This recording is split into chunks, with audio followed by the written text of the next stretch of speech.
7வது தடவையாக குழந்தைகளுக்கு அறப்பரிச்சை லீவ் இருக்குன்னு நாங்க சாமிஜி பார்க்க கிளம்பினோம். சென்னையில இருந்து 26ஆம் தேதி டிசம்பர் கிளம்பி மத்தியானம் 2:30 மணிக்கு அண்ணாமலை அடைஞ்சோம். சிவகாசி நாடாளுமன்றத்துல ரூம் போட்டுட்டு எங்களுக்கு பொறுமை இல்லை, சாமிய பார்க்கணும், வேகமா போகணும்னு வேகமா கிளம்பி சாமிகிட்ட போயிட்டோம். சுஜாமா ஓலைப்பெட்டியில எப்பயும் போல சில்லறை கொண்டு வந்திருந்தா. பாத்திர கடை வாசல்ல சாமிஜி இருந்தாங்க. நாங்க அவசரமா சாப்பிடாம வந்ததை சாமி அறிந்து உடனே பெருமாளை டீ வாங்கிட்டு வர சொல்லி எங்களுக்கெல்லாம் டீ வாங்கி கொடுத்தாங்க. அதுக்கப்புறம் ஆரஞ்சு பழம், கொடை ஆரஞ்சு பழம் இருந்தது. அத சாமி வரிசையா அப்படி ஒண்ணு மேல அடுக்கிட்டு சொல்றாங்க, ஞானானந்தகிரி சாமிகள் இப்படிதான் கொடையாரஞ்சு பழத்தை ஒண்ணுக்கு மேல அடுக்கி செய்வாங்க, பாப்பாங்க அப்படின்னு சாமி எல்லாருக்கும் சொல்றாங்களாம். அப்புறம் சுஜாமா டான்ஸ் ஆடினா, அவ்வளவு அழகா டான்ஸ் ஆடுவாவா. டான்ஸ் படிச்சுட்டு இருந்தா. சாமி ரொம்ப ரசிச்சு பார்த்தாங்களாம். அப்புறம் 40 கொயர் நோட்டை வாங்கி எங்க எல்லாருக்கும் சாமி கொடுத்துருக்காங்க. அப்புறம் ராத்திரி சப்பாத்தி வாங்கி கொடுத்தார்கள். சோபனா ஆஃப்செட் பிரிண்டர்ஸ் தான் முத சாமிஜியுடைய போட்டோ இப்ப எல்லார் வீட்டுலயும் இருக்கும். சாமி ஃப்ரேம் பண்ணி கொடுத்தத அவங்க அந்த போட்டோஸ ஃப்ரேம் பண்ணத எல்லாருக்கும் சாமிஜி எங்க அம்மா அப்பாவுக்கு உமா சுரேந்திரான்னு எழுதி கொடுத்தாங்களாம். அம்மா அப்பாவும் சேர்ந்து வாங்கிக்கிட்டாங்களாம். மணி ராத்திரி 12 ஆகிருச்சான். குழந்தை எல்லாம் தூங்கிட்டாங்க போல. சாமிஜி உடனே பெருமாளையும் இன்னொருத்தரையும் கூப்பிட்டு குழந்தைகளையும் தூக்கிட்டு ரூம் வர போய் விட்டுட்டு வாங்கன்னு சொல்லி எங்க ரூம் வர அனுப்பி விட்டுருக்காங்க. டிசம்பர் 27ஆம் தேதி சனிக்கிழமை காலையில புன்னமரத்துக்கு அடிக்கு போயிருக்கோம்.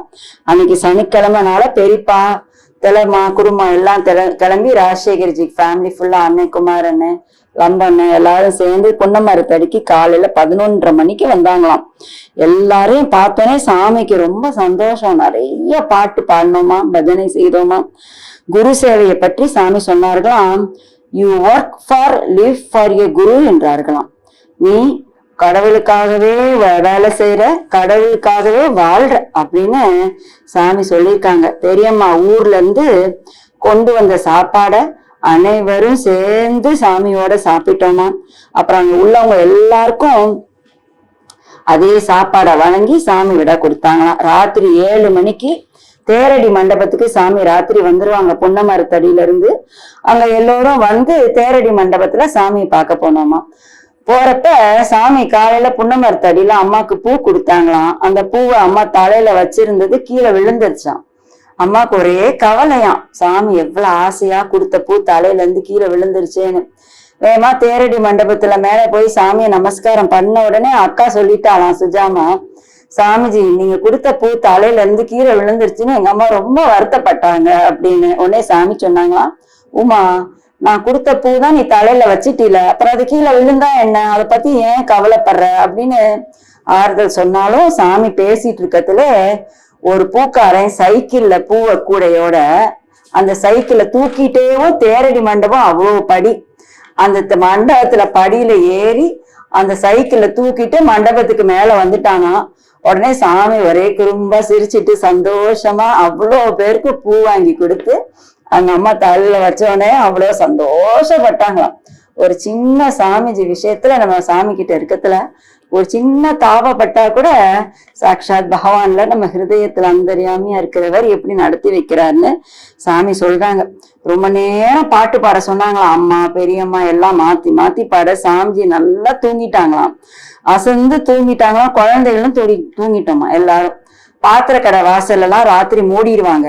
அந்த திண்ண காலியானோடனே பெருமாள் வந்து சொன்னாராம் சாமிகிட்ட, பாத்திர கடை வாசல் எல்லாம் மூடியாச்சு சாமி, அங்க போகணுன்னே மண்டபத்துல இருந்து எல்லாரையும் இறக்கி கூடயே சாமி கூடயே போய் நாங்கெல்லாம் அந்த பாத்திர கடை வாசல் போனோமா. போனோடனே சாமி படுத்தோடனே சாமியை சுத்தி எல்லாரும் படுத்து தூங்கிட்டோமா. அம்மா எழுதியிருக்காங்க, நான் நன்றாக தூங்கி விட்டேன், இவ்வளவு சவுண்ட் ஸ்லீப் ரொம்ப நாளாக இருந்ததே இல்லை, யுகங்களுக்கு பிறகு இப்படி தூங்கி விட்டேன். எப்படி சாமிக்கு சுத்தி அந்த பாத்திர கடை வாசல்ல குழந்தையும் குட்டியுமா, அது எவ்வளவு பெரிய பாக்கியம். எங்க எல்லாருக்கும் சாமி அதை கொடுத்தாங்க.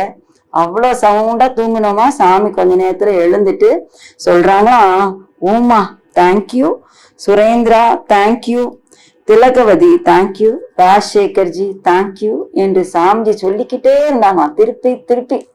அவர் நம்மளுக்கு பண்ற உபகாரத்துக்கு நம்மளுக்கு தேங்க்யூ நம்ம அவருக்கு சரணத்துல போய் விழதான் வேண்டியிருக்கு. இந்த குழந்தைகள் வந்தாங்களேன்னு அதுல பகவான் சந்தோஷப்பட்டு நம்மளுக்கு தேங்க்யூ சொல்றாரு. அதுக்கப்புறம் அனைவருக்கும் சப்பாத்தி வாங்கிட்டு வர சொன்னாங்க. உணவு முடிந்தவுடன் இரவு விடை கொடுத்தார்கள்னு அம்மா எழுதியிருக்காங்க. கிளம்பத்துல போற சமயம் வந்துருது. சாமியை பிரிய முடியுமா? அம்மா சாமிகிட்ட கேக்குறாங்களாம், சாமி காலையில கோயிலுக்கு வருவீங்களா அப்படி கேட்டிருக்காங்க. சாமி சில சமயம் வருவேன் அப்படின்னு சொன்னாங்களாம். சொல்லி விடை கொடுத்தோன்னே ரூமுக்கு வந்திருக்காங்க.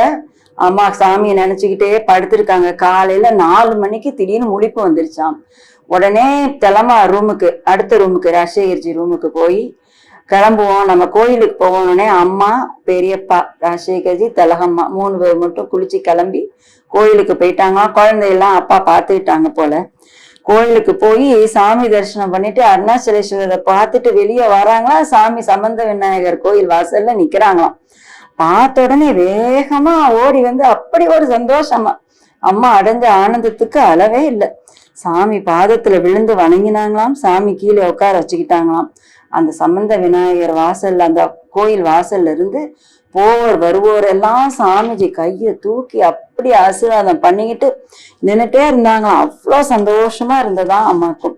கேட்டாங்களாம், குழந்தைகள் எல்லாம் சுரேந்திரா பார்த்துட்டு ரூம்லயே இருந்துட்டாரா அப்படின்னு பல தடவை கேட்டாங்களாம். சுரேந்திரா அங்க இருக்காரான்னு அம்மா எழுதியிருக்காங்க. அப்புறம் அங்க சாமி தன்னதி தெரு வழியா இவங்களை கூப்பிட்டுட்டு வேகமா நடந்தார்களாம். அந்த அதிகாலையில அந்த குளிரில சாமியோட போனது ரொம்ப ஆனந்தமாக இருந்ததுன்னு எழுதியிருக்காங்க. உடுப்பி ஆனந்த பவன் ஹோட்டலுக்கு எல்லாரும் அழைத்துக்கிட்டு போனாங்களாம். காஃபி வாங்கி கொடுத்துருக்காங்க சுவாமிஜி 3 பேருக்கும். சாமியும் குடித்தாங்களாம். குடிச்சிட்டு 2வது காஃபி திருப்பி ஆர்டர் பண்ணி 2 முறை காஃபி குடிச்சாங்களாம். குடிச்சிட்டு பூக்கடை வழியா சாமி நடந்து அங்கிருந்து கூட்டிட்டு வந்திருக்காங்க. வர வழியில ஒரு எலுமிச்சம்பழம் பழக்கடை வழியா நின்று அந்த பழக்கடைக்காரனுக்கு கையில ஒரு 30 காசு கொடுத்து பழம் கேட்டாங்களாம். அவன் சாமிஜி கொட்டாங்குச்சி நிறைய பெரிய பெரிய எலுமிச்சம்பழமா 8 பழத்தை உள்ள வச்சுட்டானாம். அந்த பழத்தையும் வாங்கிட்டு பூக்கடைக்கு போனாங்களாம். கொஞ்சம் பூ வாங்கி அந்த பூக்கடைக்காரனை அந்த பூவையும் எலுமிச்சம்பழத்தையும் சேர்த்து பேக் பண்ண சொன்னாங்களாம். யாருக்குன்னா எங்க மாமைக்கு, செம்பக்கம்மாக்குன்னா அவ்வளோ பிடிக்குமா சாமிஜிக்கு.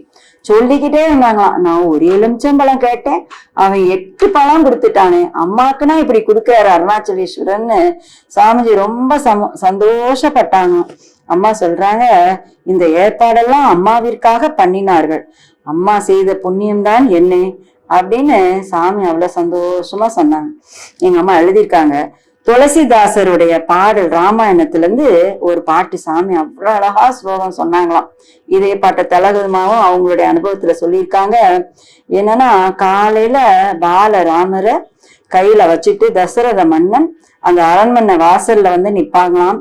அப்ப அந்த பக்கம் போயிட்டு இருக்கிற பெண்கள்லாம் அந்த பாலராமரை அப்படி ஆசையா பார்ப்பாங்களாம். எப்பேற்பட்ட தரிசனம்!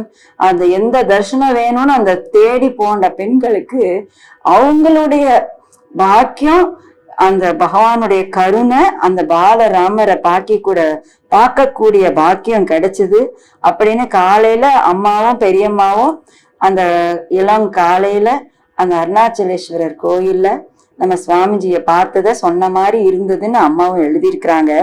இது ஒரு அனுபவம் இப்ப நான் ஷேர் பண்ணிக்கிறேன். நாங்க இப்ப அம்மா தேவிக்குமா கூட நர்தாரா போற பாக்கியம் எங்களுக்கு கிடைச்சது. அப்ப நர்தாரால அதிகால பூஜை 6 மணிக்கு நாங்க நின்று சாமியை நமஸ்காரம் பண்ணி அங்க பூஜை பண்ணிட்டு இருக்கோம். சாமியுடைய ஜென்மஸ்தான் இருக்காங்க, சாமி பிறந்த இடம். காலையில அம்மா பூஜை பண்ணத்துல அம்மா தான் தீபாராதனை எல்லாம் காமிக்கிறாங்க. இப்ப அயோத்தி பாலராமர் இருக்கார்ல, ராம்லல்லா படம் அங்க வச்சிருக்கு. நாங்க நமஸ்காரம் பண்றோம். அந்த கால சூரிய ஒளி அந்த ராம்லல்லா மேல அப்படி அழகா பிரகாசமா விழுந்தது. உடனே எனக்கு இந்த அம்மாவுடைய இந்த அனுபவம் பெரியம்மா சொன்னதான் ஞாபகம் வந்தது. நம்ம சுவாமிஜி சாட்சாத் ராமரா நம்மளுக்கு எப்படி அங்க காட்சி கொடுத்த மாதிரி நம்மளுக்கு இந்த நர்தாரால சாமிஜி காட்சி கொடுக்குறாங்கன்னு ரொம்ப சந்தோஷப்பட்டேன்.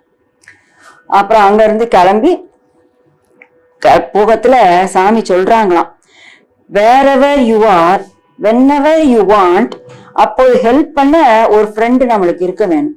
நம்ம எங்க இருந்தாலும் எப்படி இருந்தாலும் எந்த சமயத்திலும் நம்ம ஹெல்ப் பண்றதுக்கு ஒரு ஃப்ரெண்டு வேணும். அந்த ஃப்ரெண்ட் அமெரிக்கால இருந்தா நாம என்ன செய்வோம்?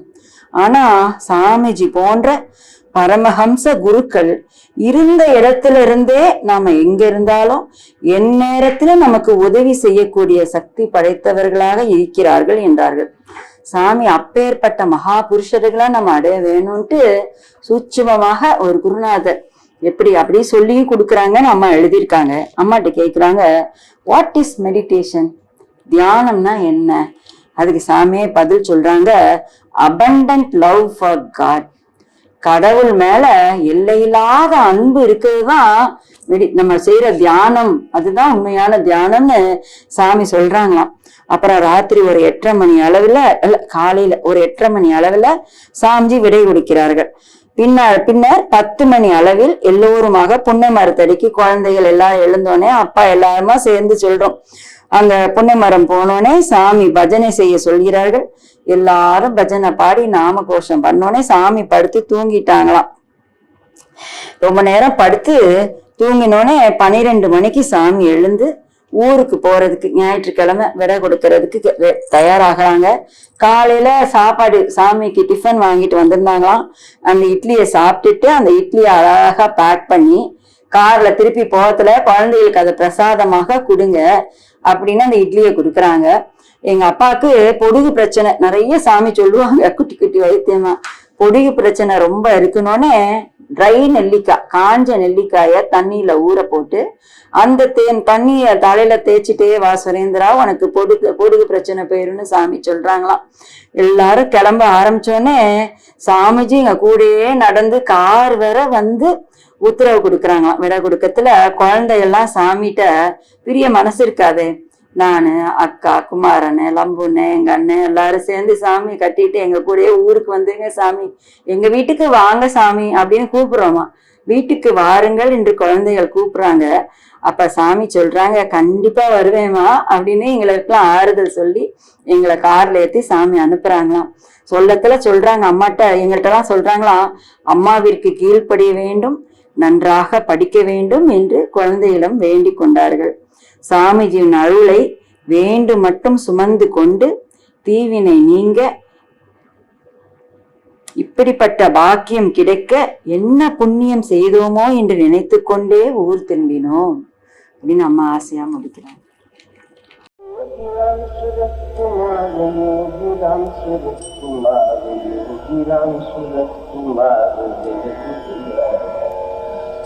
योगिराम सूरत कुमार, योगिराम सूरत कुमार, योगिराम सूरत कुमार, जय गुरुराया।